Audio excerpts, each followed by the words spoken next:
नमस्कार दोस्तों, आप सभी का अपने LFM यूट्यूब चैनल पर स्वागत है। तो आज के वीडियो में हम आपके लिए लेके आए फॉरेक्स मार्केट का बेसिक कोर्स, जिसमें आपको फॉरेक्स का A to Z नॉलेज मिलेगा।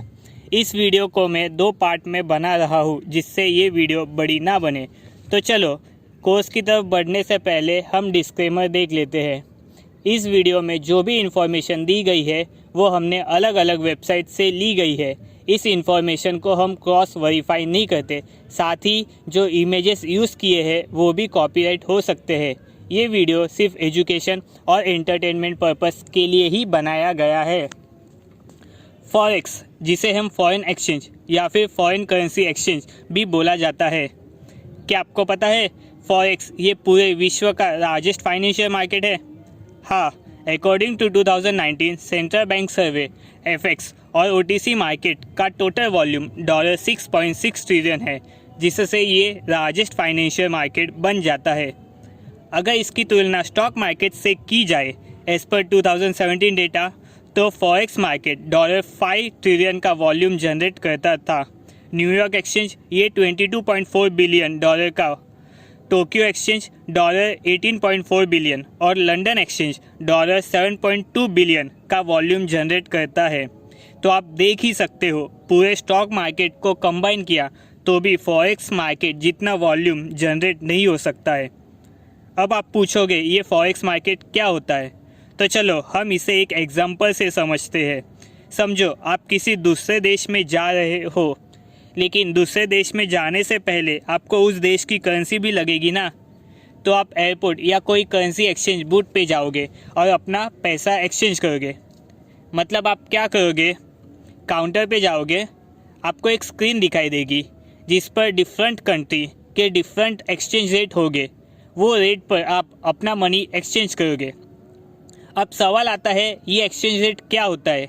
एक्सचेंज रेट ये 2 कंट्री के 2 करेंसी के बीच का रिलेटिव प्राइस होती है, जिसमें आप एक करेंसी के बदले दूसरे करेंसी को एक्सचेंज करते हो। मतलब ऊपर वाले एग्जांपल में आप डॉलर को बेचकर यूरो बाय करते हो। बढ़ते हैं अपने एग्जांपल की ओर। कुछ दिनों के बाद आप घूमकर अपने देश आते हैं और सेम एक्सचेंज पर अपना बचा हुआ मनी एक्सचेंज करने जाओगे। लेकिन ये क्या, एक्सचेंज पर एक्सचेंज रेट चेंज हो गए? समझे कुछ? जी हाँ, इसी से फॉरेक्स ट्रेडर प्रॉफिट कमाते हैं। फॉरेक्स ट्रेडिंग भी एक बिजनेस की तरह है, जहां आप एक करेंसी को लो प्राइस पर बाय करते हो और उसे हाई प्राइस पर बेच देते हो प्रॉफिट कमाने के लिए। अब बात आती है सिंबल के बारे में। करेंसी सिंबल ये 3 अक्षर का होता है, जिसके पहले 2 अक्षर अपने कंट्री का नाम होता है और तीसरा अक्षर करेंसी का नाम होता है। एक एग्जांपल देखते हैं अपने इंडिया का, INR। इसमें IN ये इंडिया को रिप्रेजेंट करता है और R ये इंडियन करेंसी रुपीस को डिनोट करता है। 1973 को international organization for standard ISO ने ISO 4217 ये करेंसी कोड बनाए हैं।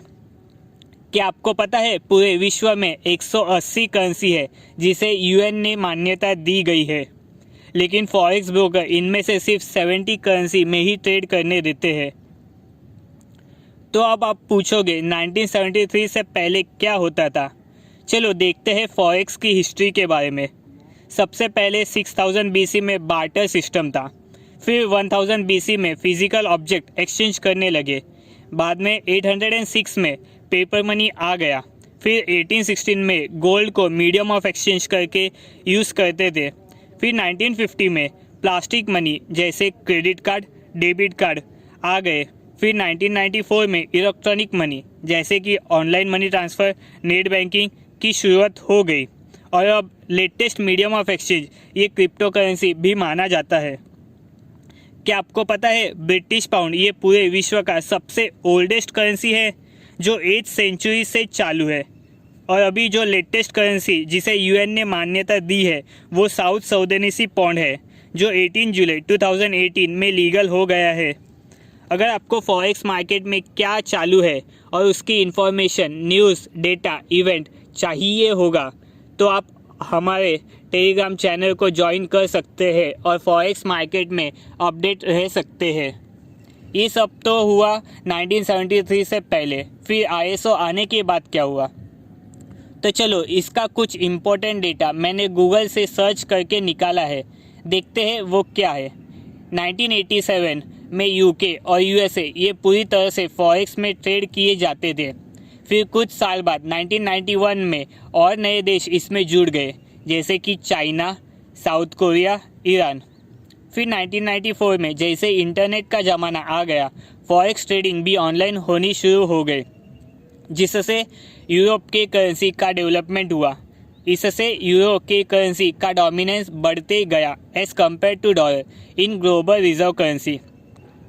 क्या आपको पता है जुलाई 2021 में इंडिया ने रशिया को ओवरटेक किया और अब इंडिया पूरे विश्व का फोर्थ लार्जेस्ट कंट्री है जो फॉरेन एक्सचेंज रिजर्व में। ये सब तो समझ गए, लेकिन फॉरेक्स मार्केट चलता कैसे है? कोई भी मार्केट हो, वेजिटेबल या फाइनेंशियल मार्केट, ये सिर्फ दो पैर पर ही चलती है। एक होता है सप्लाई और दूसरा होता है डिमांड।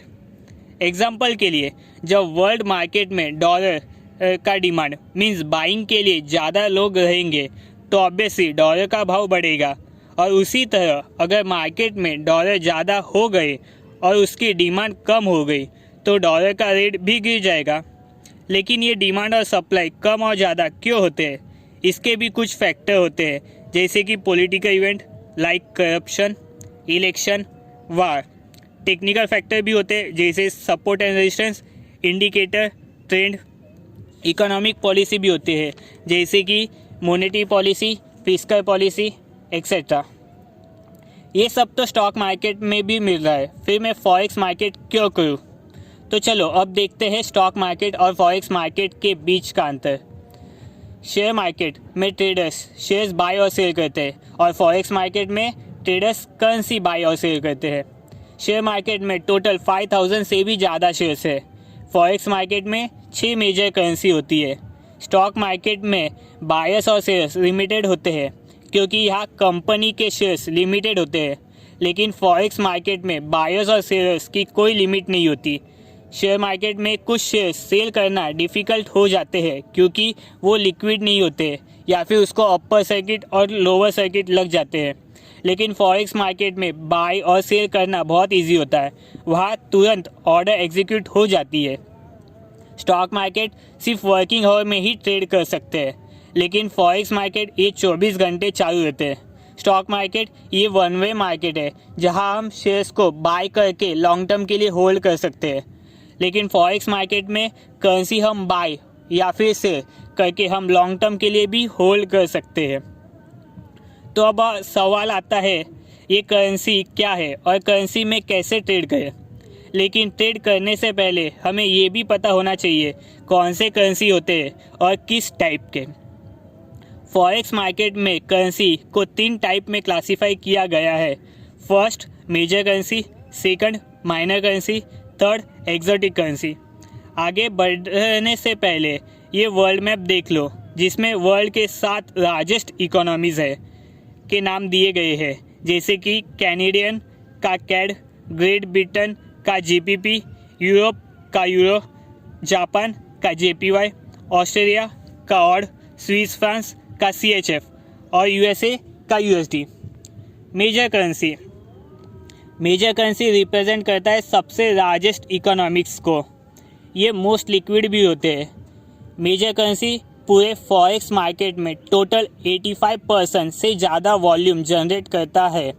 मेजर करेंसी में एक करेंसी USD कंपलसरी होती है, जैसे कि euro USD, GBP USD, USD JPY, और आप देख सकते हो। दूसरा टाइप है माइनर करेंसी।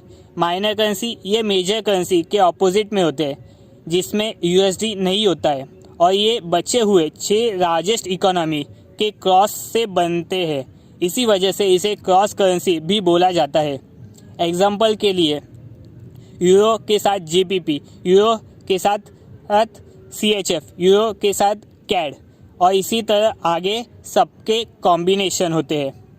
अब बात करते हैं एक्सोटिक करेंसी के बारे में। एक्सोटिक करेंसी में एक मेजर करेंसी होती है और दूसरी इमर्जिंग करेंसी होती है, जैसे कि USD Singapore, USD Hong Kong.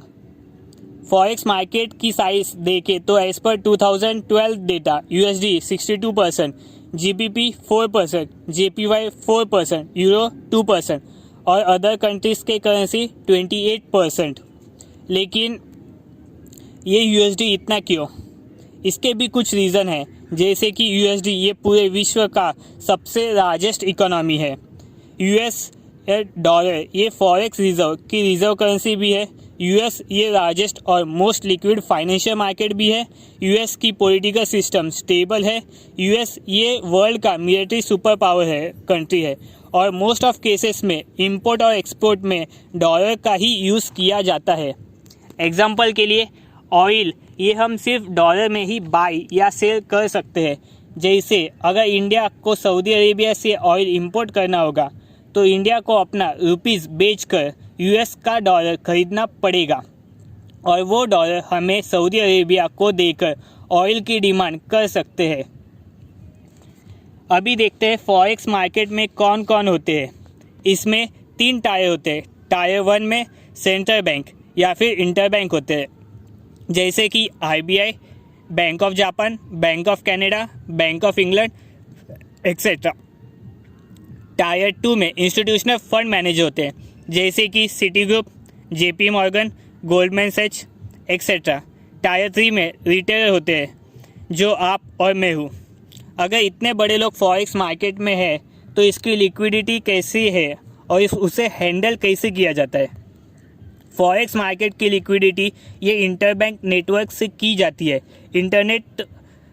Interbank network के बारे में मैंने एक सेपरेट वीडियो बनाया है, वो आप चैनल पर जाकर देख सकते हैं। दूसरे स्टॉक एक्सचेंज जैसे न्यूयॉर्क और लंदन के फिजिकल लोकेशन होते हैं, वैसे फॉरेक्स मार्केट में कोई फिजिकल लोकेशन या फिर सेंट्रल एक्सचेंज नहीं होता। ये पूरा मार्केट इलेक्ट्रॉनिकली ही बैंक के नेटवर्क में 24 घंटे चालू रहते हैं। सर जी ये सब तो समझ में आ गया, लेकिन फॉरेक्स मार्केट का टाइमिंग क्या होता है?